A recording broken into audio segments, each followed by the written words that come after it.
Our final speaker for this morning, a powerful speaker, Dr. D. Ivan Young. For over a decade, Dr. Young has been dedicated to helping people create positive and lasting change in their lives. He is recognized as one of the best life coaches in the United States and is a TEDx speaker whose videos have over 1.5 million views. He is a certified master coach through the Center for Coaching Certification and a master neuro-linguistic programmer through the International NLP Association.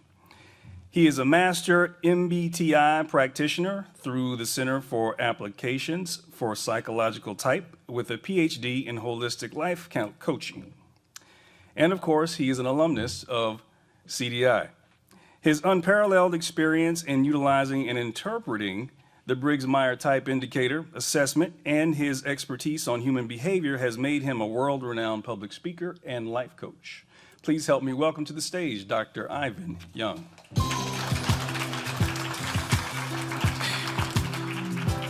Moment I've been waiting on, and my soul is overflowing. I would say good morning, but that would mean I'm still in Texas, so good afternoon. Hope everybody's having a good day today. Are you having a good day? Yes. All right.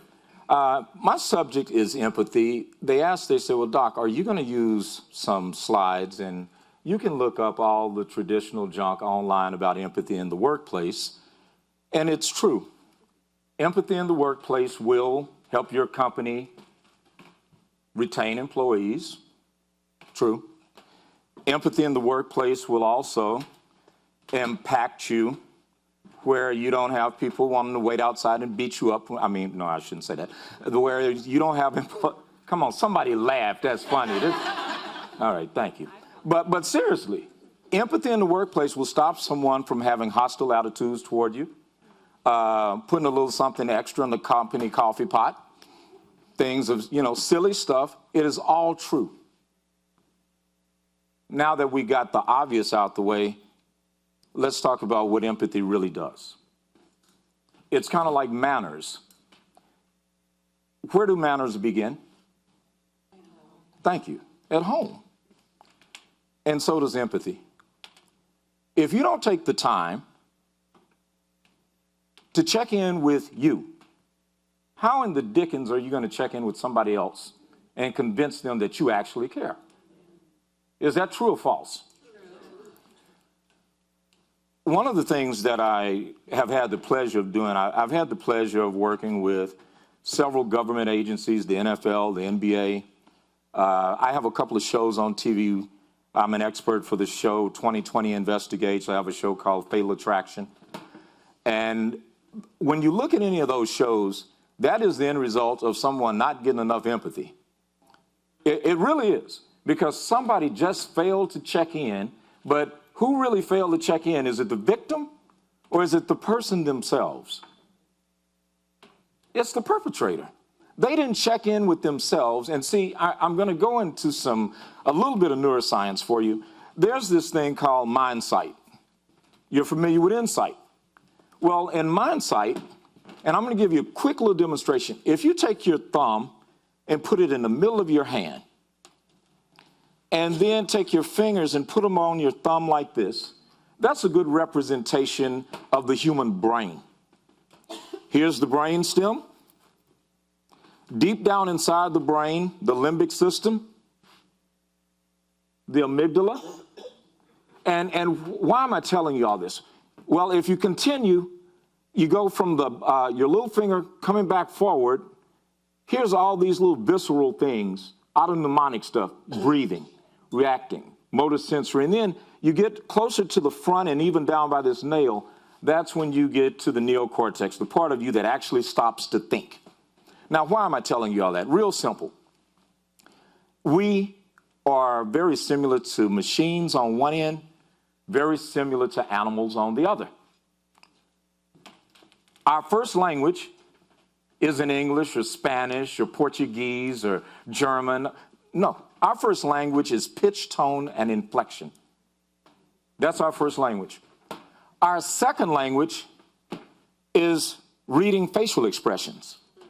Now, I'm just going to look. Who can I pick? Can I pick on you? Okay, good. Okay, you're me We're at St. Luke Baptist Church, and I'm my daddy. I hope a camera can cue in on this, but look at the film later.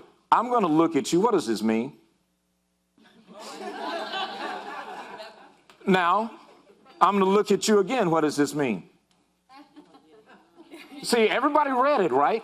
And that's what's going on with us. We are so fine-tuned in picking up on pitch, tone, inflection, and facial expressions. And again, that's going way deep in the brain. And we have this visceral response. And we don't know it, but imagine, and I just want you to think about this, in 17 seconds, your brain reads, or what we call your emotions, responds to cues in the environment. Just in 17 seconds. You hear, you don't have a dog, well, you kind of, well, what's that? Middle of the night, you hear glass breaking. You don't have a cat or something that could have knocked it over, or a kid coming in. You really wake up, don't you? You out camping somewhere, you hear, rah. Okay, you wake up again. Well, why is this? You are pre-wired to panic. Why are you pre-wired to panic? There you go. You're pre-wired to survive. Now, you're going, Dr. Young, what the hell does this have to do with empathy? Stay with me. That pre-wiring has you walking around all day, receptive to stimuli in your environment that's ready to make you go. And what did I say your first language was? Pitch, tone, and inflection. What I say the second one was? Facial expressions. Now, let's bring this into empathy. You love somebody, you care about them. And you go, how you doing? And they go, I'm fine. Your child comes home from school. How was school today? It was okay. What happens to you? You're reading that voice, you're reading that face, and you react to them and you care about them. And even the friends or your frenemies that you think are your friends, you go through all of these motions and you pay particular attention to all of them and you're ready to soothe and comfort them. And then at the end of the day, if you're an introvert especially, and that's another thing, where you talk to who more than anybody else? Yourself. How worn out are you emotionally and how prone to reaction are you after you have just given it all? Now, why am I telling you all that? Real simple. Guess who you're not giving that kind of attention to? Yourself. And we hear all this stuff about we need to have empathy in the workplace. We need to really, you need to care. Well, let me give you a hint. We do a better job at that than a lot of people think. But we don't do a good job of that at all. With who? Ourselves. I'd like for you to check in with you for a second. And there's this thing called the mind-brain relationship. Your mind is the repository of all of these constructs, beliefs, and values, and your brain is just a muscle. And what happens in that 17 seconds from the time you hear an outside stimulus, quote, your emotions kick in and read the outside, a signal goes to your brain, and then there's an electrical signal that creates a chemical signal. It's called the electrical chemical gradient of the brain. And what starts happening is you start releasing neurotransmitters and hormones to match that stimulus in your outer environment. Well, what does that mean? Well, that means if I have to fight or run, all of a sudden, I've got my cortisol levels up. What does cortisol do? Well, a whole lot of stuff you really don't want it to do any other time, but it causes the kidneys to contract. Why? Because that water comes out the kidney to raise your blood pressure where? Up. And then you have all of this adrenal response. Why do you need that? Because you need to breathe more, and that's why your nostrils flare. You need more blood going to the brain. That way you can see and hear better, and you can respond quicker. Well, all of that is great until we stay in that state all day. So now all of a sudden, your heart's been beating fast all day. Now all of a sudden, you got extra blood going to your brain all day. What does that create? A migraine what? Yeah, and that high blood pressure, is that helping you? So the thing that I really want to highlight in this short period of time I have with you is that, one, I want you to understand is your brain is nothing but a system of interconnected relationships with the past and the present and even the future. And I'm going to give you this. All of this is going to make sense by the time I leave the stage, so just go with me. I want you to picture a lemon. You know how you have two types of lemons? You have the one with the real thick skin that ain't all that good, but you got that little thin skin one that you make lemonade with. This. Okay, it's just me. I'm from the country, so what?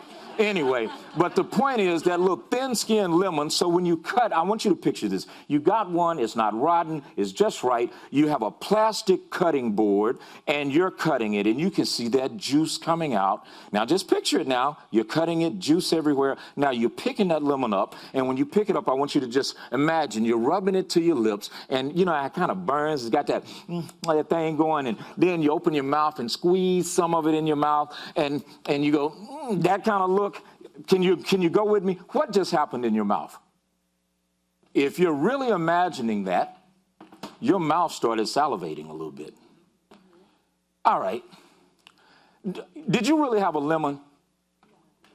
No. So that's no more real than that crap you keep thinking about that gets you upset, that has you tripping. Feelings. Some of y'all, come on now, don't play with me. Some of y'all woke up next to somebody that you dreamed they betrayed you, and they woke up and you was like, you know. And that's exactly what we do when we get overly integrated without doing what I call reconnection reflection. This is the time that we really need to stop and think, you know what? Why am I feeling like this? Am I really in a bad mood, or am I in a brain state? And see, brain states, what I tell you, you're just responding to cues in the environment. Now, again, Dr. Young, what does this have to do with empathy? If you haven't gotten that by now, we need to talk, but I got a flight I got to catch. But the truth of it is, you are in a position to do something you've probably never done or don't do enough, and that's to love you. You can go to all the seminars and workshops you want to until you can do it for yourself. How are you going to give that to somebody else? And then how are you going to be authentic and sincere when you do it? Another piece of this. How much guilt are you carrying? How much? How much stuff are you still walking around holding on to that happened to you in 1990? Okay, some of y'all ain't that old, but I see some of y'all are. Yeah, I ain't the only one. No, I'm just kidding. But the truth of it is, how much stuff are you holding on to? How many people do you work with that, you know, when you see them, you go, come on. How many of you are looking more forward to leaving home than coming home? How many of you pull in your driveway, see somebody's car in it, and say, oh, I can't say it to one, I know. I know, she's going to be like, did you cuss on my stage? All right. But I want you to think about this. The pain of loss is causing you to lose even more. As we run companies, as we build brands, as we create mission and vision statements, can we really carry them forth if we're distracted? Is it even possible for you to relate to someone else and purely put yourself in a situation where you empathize with them beyond your biases? Because he's a white male, that's a black woman. How many times have you stereotyped someone just because of your poor parents putting some image in your head that this race of people is this way? This gender responds that way. And all of this is going back to this whole thing. What did I say? Your first language was what? Pitch, tone, and inflection. Your second language was what? Facial expressions. And then you add that to your nasty uncle that touched you, and to the kids that bullied you, and to the reinforcement you didn't get. And then, God forbid, whatever travail you've experienced in life. So right now, I want you to do something for me. I want you to just put your hand right here and just say, I love you. Okay, now I need you to mean it. Let's try it again. Oh, some of y'all didn't mean it. You just went through emotion. And the reason I'm calling you out, because that's what you keep doing, and that's why you screwed up right now. You keep going through motions. I really want you to put your hand on your heart and just say, I love you. I forgive you. I understand.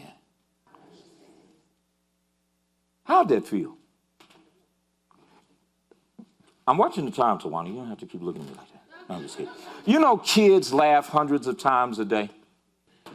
Do you know the average adult laughs less than 15 times a day?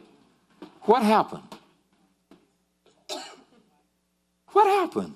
Somebody answered it. What'd you say? Life happened. But here's the good news. You don't have to accept today. I want you to hear this and believe this. Today, you're as young as you will ever be, and you're older than you've ever been. I'm going to repeat it again today, because I need you to tell yourself this every day. Today, you're as young as you will ever be.